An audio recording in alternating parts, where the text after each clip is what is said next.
خانقاہ میں حضرت رحمۃ اللہ علیہ پھر بیٹھ گئے، پھر حضرت کی طرف رجوع ہوا، بڑے بڑے علماء حضرت کی طرف رجوع کیا، حضرت مولانا قاری طیب صاحب، حضرت مولانا مسیح اللہ خان صاحب، حضرت مولانا مفتی محمد حسن صاحب، حضرت مولانا مفتی محمد شفیع صاحب، حضرت سید سلیمان ندوی، کون کون، کتنے نام ہیں، اگر آپ نام گننے شروع کریں تو آپ حیران، بڑے بڑے جبال العلم، اور حضرت نے ان کی کیسے اصلاح فرمائی، کیسے تربیت فرمائی، ایک ایک بات پر روک ٹوک فرمائی ہے۔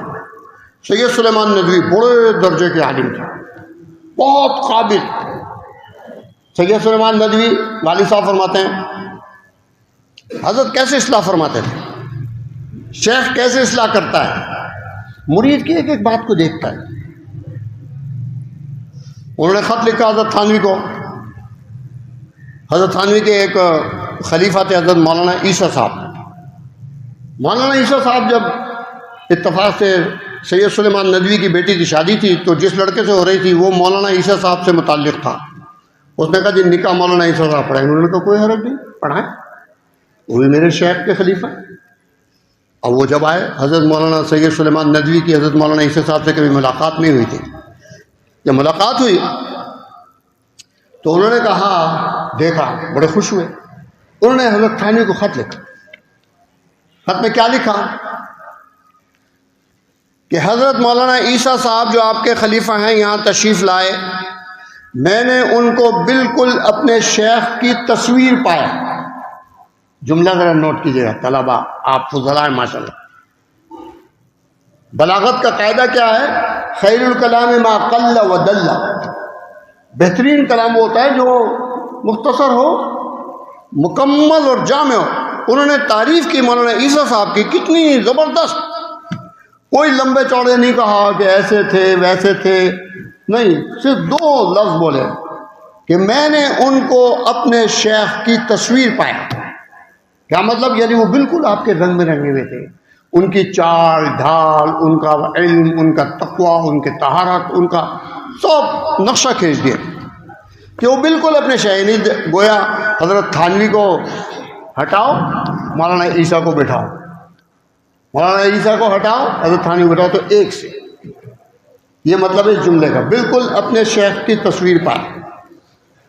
آگے لکھا انہوں نے تقلیل مہر پر تقریر کی، یعنی کم مہر باندھا جائے، تقلیل مہر پر تقریر کی۔ میں ان کی تقریر سے اتنا متاثر ہوا کہ میں نے اپنی بچی کا، جو پہلی بچی کی شادی کی تھی، اس سے آدھا مہر مانگا۔ یہ انہوں نے اپنے شیخ کو اطلاع کی۔ شیخ کا مطلب یہ نہیں ہوتا کہ آپ تشریف لائے، آپ نے ہاتھ ملایا، آپ بیعت ہوئے اور اس کے بعد آپ چلے گئے، شیخ اپنے رستے آپ اپنے رستے۔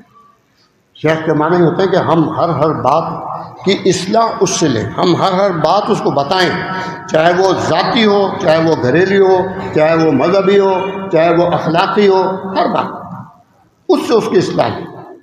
انہوں نے بھی خط لکھا۔ حضرت اس زمانے میں بیمار تھے، جب بیمار تھے تو حضرت نے والد صاحب خط لکھتے تھے، جواب۔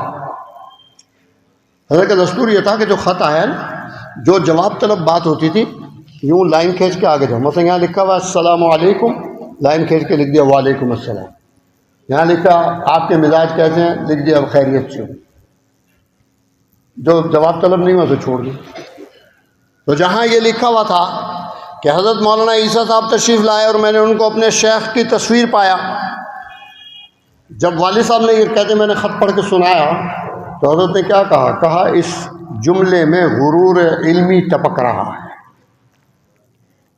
شیخ کی نظر کہاں تھی؟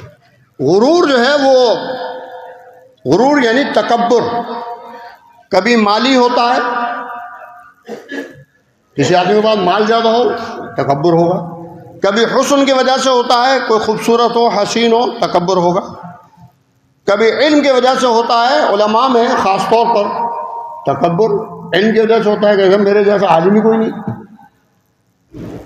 کبھی تصوف کی وجہ سے ہوتا ہے بشکل تواضع۔ حضرت نے لکھا، حضرت تھانوی نے لکھا کہ وہ تکبر سب سے خطرناک ہے جو تواضع کی شکل میں ہو رہا ہے، کہ اپنے آپ کو کہتا ہے عزیز، حقیر، پرتقسیم، لیکن دل میں کیا ہے کہ نہیں حضرت آپ تو بڑے علامہ ہیں، یہ بھی تکبر ہے۔ تو حضرت نے فرمایا یہ تکبر علمی، غرور علمی ٹپک رہا ہے اس جملے سے. کیوں غرور علمی ٹپک رہا ہے؟ کہ یہ سمجھتے ہیں میں اتنا بڑا عالم ہوں، میں نے ایسا جامع کلمہ لکھا ہے کہ خیر الکلام ما قل و دل. یعنی میں نے ایسی زبردست تعریف کی ہے مولانا عیسیٰ صاحب کی کہ بالکل اپنے شیخ کی تصویر پائے. اب اصلاح کیا کی؟ حضرت نے والد صاحب سے فرمایا، مفتی جمیل احمد صاحب تھانوی خط لکھ رہے تھے کہ بھائی مولوی صاحب یہاں پہ لائن لگا کے لکھو تصویر میں ترقی کی صلاحیت نہیں ہوتی. اللہ اکبر، ایک جملے میں مٹی رول دی. کیا کہا؟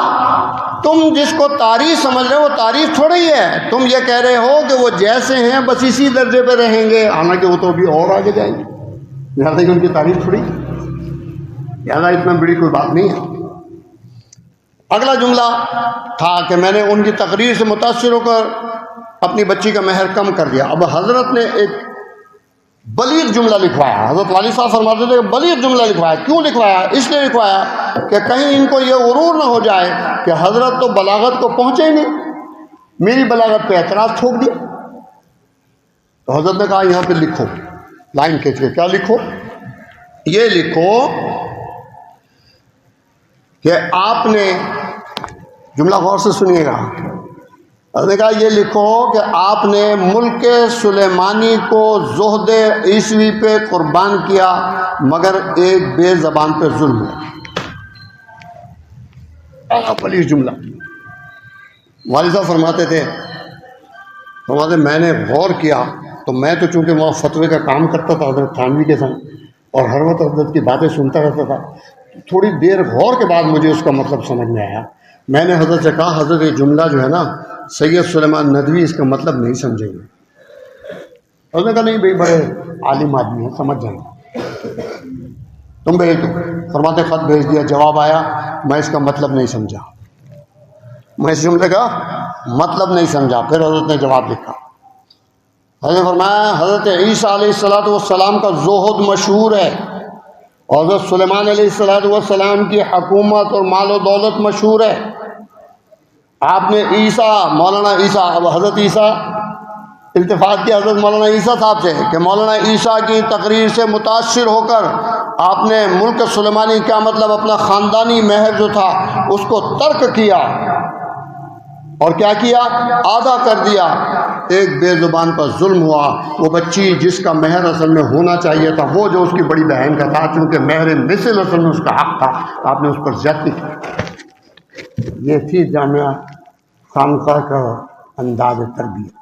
بڑے بڑے چھوٹے چھوٹے ہر ایک کی تربیت.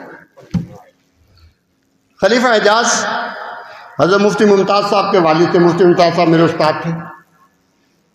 خلیفہ اعجاز صاحب خانقاہ میں درجہ حفظ کے استاد تھے. اور اس زمانے میں، آج کل تو مدرسوں میں مارنا منع ہے اور مارتے بھی نہیں ہیں، پھر بھی کوئی ایک آدھا استاد مار لے تو مولانا اس کی کھچائی کرتے ہیں. اس زمانے میں تو لوگوں کے دل میں قرآن کی عظمت تھی اور وہ کہتے تھے بڑی اللہ کا کرم ہے کہ اللہ نے میرے بیٹے کو منتخب کر لیا ہے. جیسے انبیاء کے بارے میں آتا ہے نا ان اللہ اصطفیٰ آدم و نوح وآل ابراہیم وآل عمران علی العالمین، کہ انبیاء بھی منتخب ہوتے ہیں. وہ منتخب کردہ لوگ ہیں، ہر آدمی اپنی محنت سے نبی نہیں بنتا. اسی طرح جو کتاب اللہ کے حافظ ہوتے ہیں وہ بھی منتخب ہوتے ہیں، اپنی مرضی سے نہیں بنتا. تو والدین کہتے تھے مولوی صاحب ہڈی میری چمڑی تو یعنی مار مار کے پھینٹی لگاؤ نہیں تو، لیکن حافظ بنا دو. تو مارتے تھے. خلیفہ جی بھی پٹائی کرتے تھے. حضرت تھانوی کے ممانعت تھے. حضرت یہ فرماتے تھے کہ مجھے ان پر بڑا، غازی حسن نے لکھا ہے، مجھے ان مولویوں پر بڑا غصہ آتا ہے اور میں حیران ہوتا ہوں کہ جو بچوں کو مارتے ہیں آخر اس گناہ کی معافی کیسے ہوگی؟ کیونکہ بچہ تو نابالغ ہے، وہ تو معاف کرے گا تو اس کی معافی قابل قبول نہیں ہے. اللہ کے اس کی معافی کیسے ہوگی؟ اس لیے حضرت منع کرتے تھے. آپ جناب ایک دن حضرت اپنے سیدری میں بیٹھے ہوئے، سامنے درسگاہ تھی، تو حضرت کی نظر پڑی، یوں دیکھا تو وہ ایک بچہ مرغا، وہ مرغا تو جانتے ہیں آپ سب استاد ہیں، بنے بھی ہوں گے کبھی بنایا بھی ہوگا، تو مرغا بنا دیتے ہیں کان پکڑ کے. تو مرغا بنا ہوا بچہ اور اس کے اوپر یہاں گردن کے اوپر ایک بٹا رکھا ہوا 2 کلو کا, اور خلیفہ جی نے یوں ڈنڈا پکڑا ہوا اور ٹہل رہے ویسے, اور وہ بچہ مرغا بن کے سپارہ سنا رہا. حضرت نے یوں کر کے دیکھا کہ اچھا خلیفہ جی نے مرغا بنایا. حضرت کے خادم خاص تھے نیاز خان, بلاؤ بھائی نیاز خان. نیاز خان جی خلیفہ جی کو بلا کے لاؤ. خلیفہ جی آ گئے. خلیفہ جی جی یہ بچے کو تم نے مرغا بنایا؟ حضرت سنتا نہیں ہے, نہ سبق یاد کرتا ہے نہ سپارہ یاد کرتا ہے. مرغا بنایا. کیوں مرغا بنایا تم نے؟ میں نے جب منع کیا ہوا. چلو تم مرغا بناؤ. اب حضرت کے وہ خانقاہ میں درمیان میں ایک حوض تھا, اس کے اوپر پتھر, اس حوض کے اوپر کہا نیاز خان جاؤ وہاں مطبخ میں سے 5 کلو کا بٹا لاؤ. اب خلیفہ جی کو مرغا بنایا اور مرغا بنا کے 5 کلو کا بٹا اوپر رکھ دیا اور خود کھڑے ہو گئے کہ آپ چکر لگاؤ, اگر یہ بٹا گرا میں تمہیں ڈنڈے مار دوں. اب بچے بھی دیکھ رہے ہیں سو. خلیفہ جی چکر لگا. اب حضرت کو کیا جواب دیں؟ ایک چکر لگا, دوسرا لگا, 2 چکر لگوائے تھے. حضرت نے 2 چکر لگوائے. جب 2 چکر ہو گئے, اللہ اکبر, حضرت نے کیا کہا؟ خلیفہ جی مجھے تم سے بڑی محبت ہے. سزا دے کے حضرت فرمایا خلیفہ جی مجھے تم سے بڑی محبت ہے اس لیے سزا دی ہے. کیوں سزا دی ہے؟ فرمایا تاکہ اللہ کے ہاں تم سے مواخذہ نہ ہو, میں نے یہی سزا دے کے قصہ ختم کر دیا. خلیفہ جی کو حضرت سے کتنی محبت تھی. ان حضرات کا محبت کا تعلق کیسا تھا اصلاح کے اندر. حضرت نے پھر بعد منع کیا, پھر نہیں مانے خلیفہ جی کو. آخر حضرت نے اپنی خانقاہ سے نکال دیا, جاؤ. وہ ایک حوض والی مسجد تھی وہاں چلے گئے, خانقاہ سے نکال دیے گئے. اب اس کے بعد کیا ہوا؟ حضرت کا انتقال ہو گیا, پاکستان بن گیا. ہم لوگ پاکستان آ گئے, والد صاحب والدہ نانی سب پاکستان آ گئے. خانقاہ کے متولی ہو گئے مولانا ظہور الحسن صاحب. تو مولانا ظہور الحسن صاحب جو تھے انہوں نے ان سے جا کر خلیفہ جی نے ایک دن کہا, حضرت تھانوی کا ایک اپنا قبرستان تھا, اس کا نام ہے تقیہ, آج بھی موجود ہے تھانہ میں. وہ حضرت تھانوی کی اپنی جگہ حضرت نے خریدی تھی, خرید کے قبرستان کے لیے وقف کر دی تھی. تو وہ تقیہ, وہاں تقیے میں انہوں نے کہا مولوی ظہور میں مر جاؤں گا نا تو مجھے تقیے میں دفن کر دے. تقیے میں مولوی ظہور نے کہا میں نہیں دفن کرنے کا تمہیں تقیے میں متولی ہوں. کیوں؟ انہوں نے کہا حضرت تھانوی تم سے ناراض ہے, تمہیں خانقاہ سے نکال دیا تھا, میں ان کے قبرستان میں ان کے بغل میں جا کے تمہیں بٹھا دوں, میں نہیں کرنے کا. انہوں نے کہا یار اب میں نے معافی مانگ لی تھی یہ. انہوں نے کہا نہیں. اور کہا ایک صورت ہے. انہوں نے کہا حضرت تھانوی کی اہلیہ زندہ ہیں, پاکستان میں ہیں, ان سے اجازت منگوا لو تو کر دوں.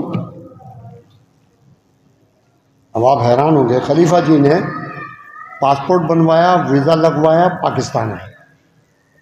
ہم لوگ گنگا رام اسپتال کے پاس ہمارا گھر تھا, گولڈنگ روڈ, وہاں پر صبح بیل بجے خلیفہ جی حاضر. السلام علیکم. ارے آپ ہندوستان سے آ گئے؟ ہاں. ایک کام بھائی مشرف کو کہا ہے, مولانا مشرف ایک کام ہے, میرا کام کر دو. کہ کیا کام ہے؟ انہوں نے کہا پیرانی صاحبہ سے یہ لکھوا دو کہ میں نے اس کو معاف کر دیا ہے, اس کو تقیے میں دفن کرنے کی اجازت دیتی ہوں. یہ لکھ کے پیرانی صاحبہ کا دستخط کراؤ اور تصدیق کے لیے اس پر اپنے دستخط بھی کرو اور حضرت مفتی صاحب کے بھی کراؤ. چنانچہ بھائی مشرف فرمایا کرتے تھے رحمۃ اللہ علیہ, انہوں نے کہا کہ میں نے اماں سے کہا کہ ہم اماں کہتے تھے بڑی اماں, تو بڑی اماں سے انہوں نے کہا تو لکھ دے میں دستخط کر دوں گی. بڑی اماں ہمیشہ لکھا کرتی تھی بقلم خود, منیبہ خاتون نام تھا ان کا منیبہ, تو وہ لکھا کرتی تھی منیبہ خاتون بقلم خود, یہ ان کا دستور تھا. تو وہ حضرت نے لکھ دیا, حضرت نے اس کے نیچے دستخط کر دیے, مولانا مشرف صاحب نے بھی دستخط کر دیے, والد صاحب سے بھی کروا دیے. مفتی ممتاز صاحب پنڈی بھٹیا میں رہتے تھے, وہ ان کو پتہ لگا ابا جی آئے ہوئے ہیں, وہ وہاں سے آ گئے. ایک ان کے بیٹے کراچی میں رہتے تھے مولوی سرفراز, وہ وہاں سے آ گئے. وہ کہہ رہے ابا جی پنڈی بھٹیاں چلیں, وہ کہہ رہے ابا جی کراچی چلیں. کہنے کہ میں کہیں بھی نہیں جا رہا, مجھے تو ہندوستان جانا ہے ابھی. ارے بھائی آج ہی تو آئے ہیں صبح, کہا بس میرا کام ہو گیا، میں نے واپس جانا ہے۔ بڑا زور لگایا ان کے بچوں نے، نہیں، واگا بارڈر سے بس سے واپس چلے گئے تھانے بہت۔ صبح کو جناب علی پہنچے خانقاہ میں نماز میں، مولوی ظہور کو جا کے کہنے لگے مولوی ظہور، میں کہا ہاں، کہنے لگے دیکھ میں لکھوا لایا، اب تو دفن کر دو گے نا مجھے؟ میں کہا لکھوا لایا؟ کہاں سے لکھوا لایا؟ پاکستان سے جا کے۔ تو پاکستان گیا تھا کہ ہاں کل گیا تھا اور آج واپس آ گیا ہوں۔ یہ دیکھو یہ تحریر ہے پیرانی صاحبہ کی، اور یہ دستخط تصدیق کے لیے 2 دستخط کروائے ہیں، وَاسْتَشْهِدُوا شَهِيدَيْنِ مِن رِجَالِكُمْ فَإِن لَّمْ يَكُونَا رَجُلَيْنِ فَرَجُلٌ وَامْرَأَتَانِ، 2 گواہ ہیں، جھوٹ نہیں کہہ رہے۔ انہوں نے دیکھا، کہنے لگے ہاں اب دفن کر دوں گا۔ ظہر کی نماز کے بعد انتقال کیا۔